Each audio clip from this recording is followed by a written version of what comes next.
నమస్తే. తెలుగు రాజ్యంకి స్వాగతం. నేను మీ సంధ్య. భోగాపురం ఎయిర్పోర్ట్ ప్రారంభోత్సవం అట్టహాసంగా జరిగింది. నిజంగా కనీవిని ఎరగని రీతిలో నేషనల్ వైడ్గా డిస్కషన్ కూడా జరిగింది. All is good. దాని విషయంలో అసలు ఎలాంటి డౌట్ లేదు. బట్ ఆ సభా వేదిక నుంచి మన నేతలు మోదీ భజన మరీ ఎక్కువగా చేసేశారు. అంత చేయాల్సిన అవసరం ఉందా అన్న ఒక వాదన అటు కూటమి నేతల నుంచి కావచ్చు, వాళ్ళు సపోర్ట్ చేసే మీడియా నుంచి కావచ్చు వినిపిస్తూ ఉంది. అంటే డోస్ ఎక్కువైపోయిందా, అందుకే మోదీ భజన గురించి వ్యతిరేకత వస్తుందా, ఏం జరుగుతుంది తెలుసుకునే ప్రయత్నం చేద్దాం. సీనియర్ పొలిటికల్ అనలిస్ట్ భరద్వాజ్ గారు మనతో ఉన్నారు. ఆయన మాటల్లో. భరద్వాజ్ గారు నమస్తే. నమస్తే అండి. ఏదో సినిమా డైలాగ్ భజన ఓ భజన అన్నట్టు నిజంగా అందరూ ఒకరు కాదు, ఒకరిని మించి ఒకరు చేసింది చూస్తే ఎందుకు అంత పొర్లుదండాలు పెట్టాల్సిన అవసరం వచ్చిందంటే ఏం చెప్తారు? అంటే ఒకవైపు జాతీయ స్థాయిలో Bharatiya Janata party image damage అయిపోయిన సందర్భంలో ఆ సభ జరిగింది. భోగాపురం సభ.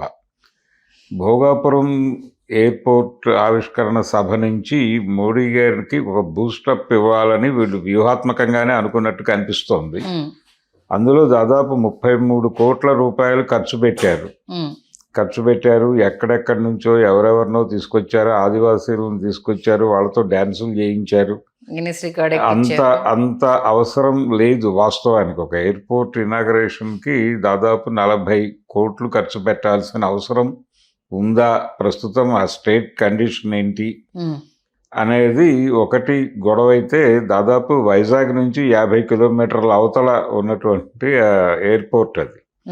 అంటే ఉన్న ఎయిర్పోర్ట్ని ఇంకొంచెం రిపేర్ చేసుకోవచ్చు, దాన్ని విస్తరించడానికి ఏమిటి, అక్కడున్న వనరులు ఏమిటి అనే దాని మీద సరైనటువంటి అధ్యయనం కూడా జరగలేదు.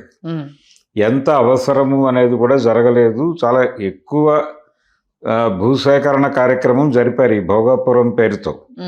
దాని మీద స్వయంగా పవన్ కళ్యాణ్ గారే గతంలో తీవ్రమైన ఆవేదన వ్యక్తం చేసిన వీడియోలు కూడా ఇప్పుడు బయట తిరుగుతున్నాయి, ట్రెండ్ అవుతున్నాయి కూడా. అదే అంటే ఇన్ని ఎకరాలు తీసుకుని ఏం చేస్తారు ఎయిర్పోర్ట్కి వీళ్ళు, ఇలా అయితే కుదరదు, మేము అధికారంలోకి వస్తే అని మాట్లాడాడు ఆ రోజున ఆయన. 2019 ఎలక్షన్ సందర్భంగా వారు చేసిన ప్రసంగం. ఇప్పుడు నిన్న ఆయన ఈ ఎయిర్పోర్టు, ఈ అభివృద్ధి, ఆంధ్రప్రదేశ్ ఇదంతా నరేంద్ర మోడీ గారి దయ వల్లనే, ఆయన చల్లని చూపుతోనే సాధ్యమవుతోంది అని మాట్లాడుతూ కన్నీరు వస్తోంది, అటువంటి వ్యక్తి గురించి ఇష్టం వచ్చినట్టు మాట్లాడుతున్నారు అని బాధపడటం. అది ఒక వైపు అయితే వీళ్ళందరూ చంద్రబాబు గారు పొగడ్తలతో ముంచెత్తి, లోకేష్ గారు పొగడ్తలతో ముంచెత్తి, ఆయన ఉపన్యాసాన్ని అనువదించే పేరుతో రామ్మోహన్ నాయుడు గారు కూడా ఆయన్ని విపరీతంగా ఎత్తేసి, అంటే ఇక్కడి నుంచి వెళ్ళేటప్పుడు నరేంద్ర మోడీ గారు అసలు ఆంధ్రప్రదేశ్ అనేదే మనది, భారతదేశం మనతో లేకపోయినా పర్వాలేదు, ఆంధ్రప్రదేశ్ అనేటువంటి దేశానికి నేను ప్రధాని అయినా చాలు అన్న తృప్తితో ఆయన్ని పంపించేద్దామని వీళ్ళందరూ డిసైడ్ అయినట్టు కనిపిస్తోంది. కాకపోతే ఇప్పుడు తెలుగుదేశం మీడియా హ్యాండిల్స్ కూడా ఎందుకు దీన్ని భజనగా మాట్లాడుతున్నాయి అనేది చూస్తే రియాలిటీ ఇది.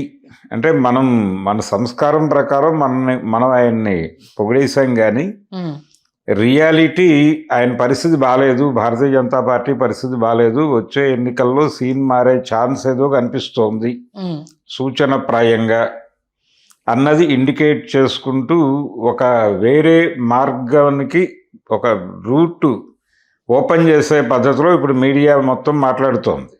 పైగా తెలుగుదేశం పార్టీకి చెందిన మీడియా ఛానల్స్, మీడియా హ్యాండిల్స్ నుంచే ఈ ప్రచారం మొదలైంది. మొదలయ్యి వాళ్ళు మొదటి నుంచి అసలు ఈ ఎయిర్పోర్టుకి కేంద్ర ప్రభుత్వం చేసింది ఏమిటి, రాష్ట్ర ప్రభుత్వం చేసింది ఏమిటి, పర్టికులర్గా చంద్రబాబు గారి విజన్ కంట్రిబ్యూట్ చేసింది ఏమిటి, విశాఖ ఎయిర్పోర్టుని విస్తరించాలి అనే ప్రాజెక్ట్ దగ్గర నుంచి భోగాపురానికి తీసుకెళ్ళి అంటే చంద్రబాబు నాయుడు గారు ఏది ఆలోచించినా భూసేకరణ అనేది లేకుండా ఆలోచించడు ఆయన. ఏదో పద్ధతిలో ఆ చుట్టుపక్కల గ్రామాలన్నింటినీ దానిలోకి లాక్కు రావడంతో పాటు ఈ విజన్ అనే పేరుతో ఈ 50 కిలోమీటర్లు ఈలోపు నగరం విస్తరిస్తుంది. ఈ ఎయిర్పోర్ట్ ఆపరేషన్స్ మొదలై యాక్టివేట్ అయ్యే లోపు సిటీ ఇక్కడ దాకా వచ్చేస్తుంది. కాబట్టి ఇది సిటీలో కలిసిపోతుంది. ఒకప్పుడు గన్నవరం కూడా అలాగే అన్నారు, ఇప్పుడు గన్నవరం విజయవాడలో భాగమైపోయింది. కాబట్టి ఇలాంటి అనేక ఉదాహరణలు చెబుతూ ఆయన ఈ భూసేకరణ కోసమే ఈ ప్రాంతాన్ని ఎంచుకున్నాడు. అది మొదలైంది. ఆ తర్వాత వచ్చిన ప్రభుత్వం దాన్ని కొనసాగించింది. చివరి పనులు చేయటానికి 2 ఏళ్ళు టైం తీసుకుని ఇప్పుడు ముహూర్తం పెట్టాడు ఆయన. ఇప్పుడు ముహూర్తం పెట్టి ఈ కార్యక్రమం అంటే ఈ భూసేకరణ మీద రకరకాల విమర్శలు ఇప్పటికీ నడుస్తున్నాయి అక్కడ. అంటే మా భూములు తీసేసుకున్నారు, మాకు ఏమిటి అనేది ఇంకా క్లారిటీ ఇవ్వలేదు అనే అభిప్రాయం అక్కడ రైతుల్లో ఉంది. వాళ్ళ దగ్గర నుంచి నెగిటివిటీ రాకుండా మేనేజ్ చేయగలిగారు నిన్న. వాళ్ళు ఏ ఆందోళనలు అక్కడ చేయకుండా వాళ్ళకి దాదాపు 1 సంవత్సరం నుంచి వాళ్ళని ప్రిపేర్ చేస్తూ వస్తున్నారు. ఈ ప్రిపరేషన్ ప్రోగ్రాము వీటి కోసం కూడా డబ్బులు భారీగానే ఖర్చు పెట్టింది. కనిపిస్తున్న 33 కోట్లు అంటున్నారు, కానీ దీని వెనకాల అక్కడ ఇంకో శబ్దం వినిపించకుండా చేయటం కోసం ఖర్చు పెట్టిన డబ్బులతో కలిపి లెక్కేస్తే ఇంకా పెద్దది అది అమౌంట్. సిపిఐ నాయకులు మాట్లాడుతున్నట్టుగా దాదాపు దీనికి రెట్టింపు ఉంటుంది అని. అవును, అలా నడుస్తున్నటువంటి పరిస్థితి అక్కడ. దీనిలో మధ్యలో మళ్ళీ వీళ్ళ క్రెడిట్ చోరీ చంద్రబాబు నాయుడు అనేది. నిజానికి జగన్మోహన్ రెడ్డి గారు ప్రతి సందర్భంలోనూ ఇది తీసుకొస్తున్నారు. అంటే ప్రభుత్వంగా అధికారం మారచ్చు, కానీ ప్రభుత్వం తాలూకా యాక్టివిటీ అది. దానిలో ఒక 5 ఏళ్ళు తర్వాత వీళ్ళ అధికారంలోకి రావచ్చు, ఒక 5 ఏళ్ల తర్వాత వాళ్ళ అధికారంలోకి రావచ్చు.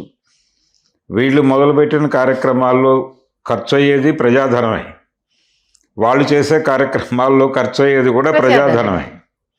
కాబట్టి ప్రజాధనానికి జవాబుదారీ అంతే. ప్రజల కోసం చేయాల్సిన యాక్టివిటీకి వీళ్ళు ధర్మకర్తలు మాత్రమే, అంతే తప్ప వీళ్ళకేమీ క్రెడిట్ రేటింగ్స్ ఇవ్వాల్సినటువంటి అవసరం ఎంత మాత్రమూ లేదు. ఇది దానిలో ఏదైనా లోపాలు జరిగితే మీరు మాట్లాడండి. ఓకే, ఇప్పుడు భూసేకరణకు సంబంధించి ఇంత భూమి అనవసరము అని మీకు అనిపించి ఆ భూమి రిటర్న్ ఇచ్చిన చరిత్ర ఏమైనా ఉందా? లేదు. అమరావతిలో కూడా అది జరగలేదు. మీరు అక్కడ రాజధాని వద్దు అన్నారు. రాజధాని వద్దు, ఇక్కడ నుంచి నేను 3 రాజధానులుగా విస్తరిస్తాను అని చెప్పారు. చెప్పినప్పుడు చంద్రబాబు నాయుడు గారు అప్పటికే సేకరించిన భూమి ఏమైనా వెనక్కి ఇచ్చారా? లేదు, ఇవ్వలేదు. ఇవ్వకపోగా అందులో కొంత భూమిని దళితులకి ఉచిత పంపిణీ అనే పేరుతో ఇచ్చాడు. ఆయనకి సంబంధం లేని గొడవ. ఎవరిదో భూములు ఎందుకో తీసుకుంటే దాన్ని ఇంకెందుకో పంపిణీ చేసే రైట్ మీకు లేదు. పైగా ఆ పట్టాల కింద కండిషన్ సప్లై లాంటి ఒక వాక్యం కూడా జోడించారు. ఏదైనా కోర్టుల నుంచి నెగిటివ్ అభిప్రాయం వస్తే ఈ భూములు సరెండర్ చేయాల్సి ఉంటుంది అనే క్లాజు పెట్టి రిజిస్ట్రేషన్ ఎందుకు చేయాలి అసలు అంత హడావిడిగా? ఈ దుగ్ధ ఎందుకు? అంటే మీరు చేసే యాక్టివిటీ మీ అకౌంట్లో పడాలి అనేటువంటి తపన పడటం తప్పు. ముందు అది చంద్రబాబు గారు మొదలుపెట్టాడు. శంకుస్థాపన మాత్రమే చేశాడు ఆయన, భూసేకరణ చేశాడు. భూసేకరణ అయిపోయిన తర్వాత వీళ్ళు అధికారంలోకి వచ్చారు. కేంద్ర ప్రభుత్వం నుంచి వచ్చిన నిధుల భాగస్వామ్యంతో భాగంగా నడిచింది అది. అది సెంట్రల్ గవర్నమెంట్ ప్రోగ్రామే వాస్తవానికి. వీళ్ళు భూమి ఎక్కడిస్తే అక్కడ కడతారు వాళ్ళు. ఓకే, ఆ వైజాగ్ పాత ఎయిర్పోర్ట్కే కొంచెం ఎక్స్టెండ్ చేసి, నిజానికి అది చాలా ఇబ్బందికర పరిస్థితుల్లో ఉండేది, దాన్ని కొంచెం ఎక్స్పాండ్ చేయాలి అనే అభిప్రాయం ఉమ్మడి ఆంధ్రప్రదేశ్ రోజుల్లోనే ఉండేది. దాన్ని అలా ఆపి చివరికి భోగాపురం తీసుకెళ్ళిపోయారు 50 కిలోమీటర్ల అవతలకి. ఈ 50 కిలోమీటర్లు వెళ్ళి రావాలంటే ఇప్పుడున్న వైజాగ్, రేపు డెవలప్ అవ్వబోయే చంద్రబాబు నాయుడు గారు చెప్పే వైజాగ్ని పక్కన పెడితే ఇప్పుడున్న వైజాగ్ నుంచి ఆ ఎయిర్పోర్ట్కి వెళ్ళి రావటం అనేది క్యాబ్లో ట్రావెల్ చేసేవాడికి 3,000 ఖర్చు వస్తుంది. కాబట్టి ఈ టార్చర్ ఏమిటి మాకు అక్కడ నుంచి ఆపరేషన్స్ మొదలైతే అనేది ఒక ఆందోళన ఉంది జనాలకి. వీటి గురించి మాట్లాడాల్సినటువంటి వైసీపీ అంటే మీరు ఏదైనా ఆల్టర్నేటివ్ ఏర్పాటు చేస్తున్నారా ట్రాన్స్పోర్టేషన్కి సంబంధించి? ప్రభుత్వం ఈ ప్రైవేట్ క్యాబ్ సర్వీసు ఈ గొడవ కాదు. ఇది కాకుండా జనాల్ని అక్కడికి తీసుకెళ్ళటానికి తక్కువ ఖర్చులో, అంటే 70 రూపాయల ఖర్చులో మీరు వైజాగ్లో ఏ టెర్మినల్ నుంచి అయినా తీసుకెళ్ళి అక్కడ పడేసాయి. పద్ధతిలో మీరు ట్రాన్స్పోర్టేషన్ ఒక బస్ సర్వీస్ ఏదైనా ఏర్పాటు చేస్తున్నారా అన్ని టెర్మినల్స్ నుంచి? ఓకే. అలాంటిది ఏదైనా ప్రొడక్టివ్గా అడిగితే బాగానే ఉంటుంది. అది జరగదు. అది జరగట్లేదు. అది జరగకుండా అంటే ఇప్పుడు ఈయన కోరిక ఏంటంటే ఆ వేదిక మీదకి పిలవాలి అనేది. అంటే యాక్చువల్గా ఒక 5 ఏళ్ల పాటు వాళ్ళు హ్యాండిల్ చేశారు దీన్ని. భాగస్వామ్యం ఉంది అనేది. భాగస్వామ్యం ఉంది అనేది అక్నాలెడ్జ్ చేస్తూ ఒక డైలాగ్ అయినా రావాలి. లేదంటే కనుక ఆ 4 ఏళ్ల కార్యక్రమాలు నిర్వహించినందుకు గాను అని చెప్పి పిలిచి ఒక దండ వేయాలి అక్కడ. ఇది ఎలాగూ చంద్రబాబు చేయడు. చేసిన వీళ్ళు రారు కదా సార్, అదొకటి ప్రాబ్లం. అంటే ఇక్కడ ఈగో ప్రాబ్లమ్స్ కూడా ఉన్నాయి కదా. ఇప్పుడు సరే వాళ్ళు పెద్దరికంతో లేకపోతే జనాల్లో మేము గొప్ప అని చెప్పుకోవడానికి నన్ను పిలిచిన ఇప్పుడు అపవాదం ఉంది కదా, అసెంబ్లీకే వెళ్ళి మాట్లాడని వ్యక్తి పిలిచినా అక్కడికి వెళ్తారా అన్నది అదో కొనం అయిపోతుంది. అవును. అంటే ఈ మధ్య కాలంలో జగన్మోహన్ రెడ్డి గారి వ్యవహార శైలి, ఆయన ఈ భోగాపురం మాత్రమే కాదు, ఆయన ఈ మధ్య చేసినటువంటి రోడ్ షో కూడా వైజాగ్లో అప్పలరాజును కలవటం కోసం వెళ్ళినప్పుడు ఆ రోడ్ షో తిరుగు ప్రయాణంలో పెట్టుకున్నా బాగానే ఉండేది. ఆయన 11ంటికి ఫ్లైట్ దిగి ఇమ్మీడియట్గా అక్కడికి వెళ్ళి ఆయన్ని కలిసి 12ంటికి బయటకు వచ్చి అక్కడ మీడియాతో మాట్లాడి భోజనం చేసి ప్రశాంతంగా ఆయన వెనక్కెడుతూ రోడ్ షో చేసి 7 గంటలకి ఫ్లైట్ ఎక్కినా ఎవరు ఇబ్బంది పడేవాళ్ళు కాదు. ఈయన వెళ్ళేటప్పుడే రోడ్ షో పెట్టి అక్కడ టైం అయిపోయిన తర్వాత వెళ్ళి వాళ్ళ మీద కోప్పడి ఇప్పుడు నన్ను ఎలవ్ చేయరా అని అడిగి ఎలవ్ చేయరు, మాన్యువల్ అది. 5 తర్వాత క్లోజ్ చేసుకుంటారు వాళ్ళు. అంటే ఏ ములాఖాత్ అయినా కానీ పిటిషన్ పెట్టిన తర్వాత అది టైం బాండ్ ఉంటుంది. ముందు ఈ పిటిషన్ లోపల సంతకాలు అవ్వాలి. జైలర్స్ వీళ్ళందరూ సంతకాలు పెట్టి లోపలికి పంపించి అతను ప్రిపేర్ అయ్యి రావాలి. వచ్చిన తర్వాత ఒక జైలర్ రూమ్లోనో సూపరింటెండెంట్ రూమ్లోనో వీళ్ళకి ఆ ఏర్పాట్లు జరగాలి.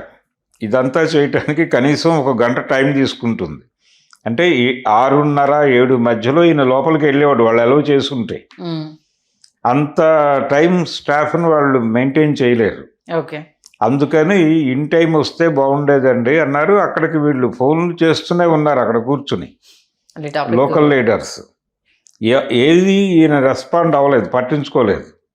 అంటే ప్రపంచం నాకు అనుకూలంగా నడవాలి అని మొండిగా బిహేవ్ చేయటం జనాల్లోకి ఒక బ్యాడ్ ఇండికేషన్ పెడుతుంది. ఓకే. అందుకని రెండోది ఆయన ఆ సందర్భంలో మాట్లాడిన మాటలు కూడా కాంట్రవర్సీ అయినాయి. అంటే ఇప్పుడు దీనికంటే రిలేటెడ్గా ఏంటంటే మెయిన్ మోదీ భజన చేయడానికి ప్రధాన రీజను జగన్ ఇష్యూని ప్రధాని దగ్గర కదిలించడం కోసమే ఈ సభా వేదికగా నేషనల్ మీడియా కూడా అడ్రస్ చేస్తుంది. కాబట్టి ఏపీలో ఈ రేంజ్లో ఇదయ్యారు. జగన్ ఫైల్ని ఒక ఇంత మూవ్ చేయించడానికి మళ్ళీ పాత కేసులని తిరగదోడడానికి ఇదొక అస్త్రము అన్నది ఇంకొక ఇండెప్త్గా వినిపిస్తున్న మోడీ గారి ఆశీర్వాదం మాకే ఉంది, మోడీ గారు మాతోనే ఉన్నాడు. అంటే ఢిల్లీ దేవుడి దయ మా మీదే ఉంది. ఇప్పుడు జగన్మోహన్ రెడ్డి గారి కదలికలన్నీ కూడా ఆయన బీజేపీకి వ్యతిరేకంగా ఎక్కడా మాట్లాడటం, కేంద్ర ప్రభుత్వం మీద ఒక విమర్శ కూడా ఆయన నోటి నుంచి రాదు. మొన్న కాక్రోచ్ దీనిలో కూడా ఆయన ఏమీ స్పందించలేదు. ఎక్స్ట్రీమ్గా ఎక్కడ కూడా ఇదవ్వలేదు. ఓన్లీ డిఎస్సి దాన్ని కొంత ధర్నా చేశారు అంతే తప్పితే అది లోకల్ పాలిటిక్స్లో భాగంగానే కానీ నేషనల్ వైడ్కి సంబంధించి అక్కడ రియాక్ట్ అవ్వలేదు. రియాక్ట్ కాడు. ఆయన ఓపెన్గానే ఒక స్టేట్మెంట్ ఇచ్చున్నాడు, పక్క రాష్ట్రాలలో జరిగే వ్యవహారాల పట్ల మాట్లాడకూడదు అని మేము ఒక నిర్ణయం తీసుకున్నామని చెప్పాడు తెలివిగా. ఓకే. కాబట్టి ఆయన ఢిల్లీ దేవుడి దయ తన వైపు షిఫ్ట్ అవుతుంది అనుకుంటున్నాడు తప్ప జనాల్ని మన వైపు తిప్పుకోవాలి అని అనుకోవడం లేదు. ఓకే. ఇదొక పొలిటికల్ అంటే స్ట్రాటజికల్గా ప్రాబ్లం అది ఆ నిర్ణయం. అలాంటి ఒక రాంగ్ డెసిషన్లో ఆయన డ్రైవ్ అయ్యి చాలా వేగంగా వెళ్ళిపోతున్నాడు. అది చాలా అడ్వాంటేజ్. దాన్ని ప్రాపర్గా వినియోగించుకుంటే పొలిటికల్గా చంద్రబాబు నాయుడుకి ఉపయోగపడుతుంది. ఓకే. కానీ చంద్రబాబు నాయుడు గారు ఢిల్లీ దేవుడు ఒకవేళ అటువైపు ప్రసన్నం అవుతాడేమో అని ఈ భజనను విపరీత స్థాయికి తీసుకెళ్ళాడు. ఓకే. ఈ మధ్యకాలంలో టోటల్గా ఆయన అంటే చాలామంది ఏమనుకున్నారంటే 2024 ఎలక్షన్ సందర్భంగా భారతీయ జనతా పార్టీ సీట్లు దారుణంగా తగ్గాయి కాబట్టి వాళ్ళు చంద్రబాబు మీద డిపెండ్ అవుతారు డిపెండ్ అనేసి. అవుతున్నారు, అలాగే అక్కడ నితీష్ కుమార్ మీద డిపెండ్ అవుతున్నారు.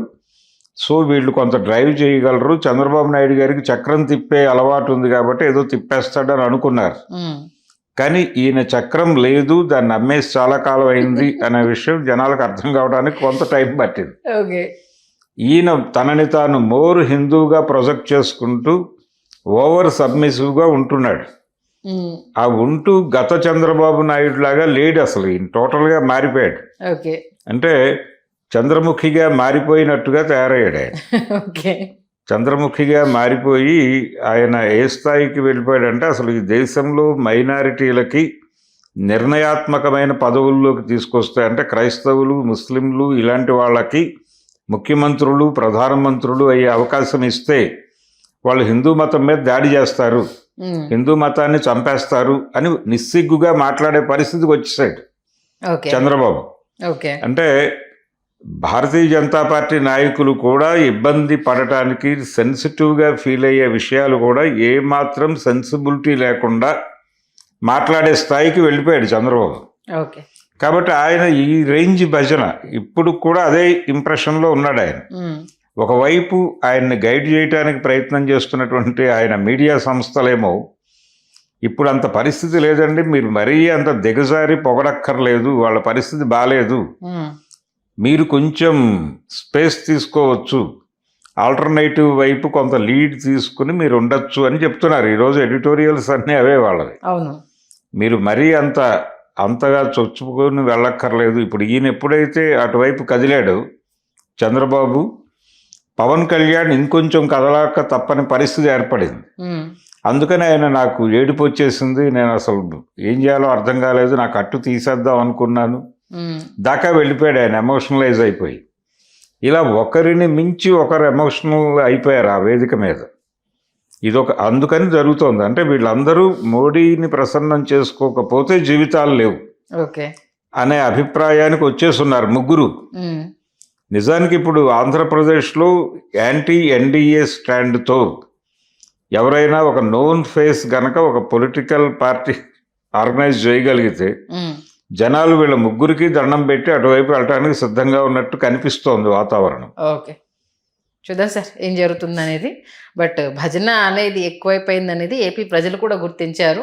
మరి నేతలు ఇప్పటికన్నా వాస్తవాలకు దగ్గరగా జనాలకు మేలు చేసే విధంగా అడుగులు వేస్తారో లేకపోతే వాళ్ళ స్ట్రాటజీలతో వాళ్ళు వెళ్తారో అనేది మంచి విశ్లేషణ అందించారు. Thank you so much sir.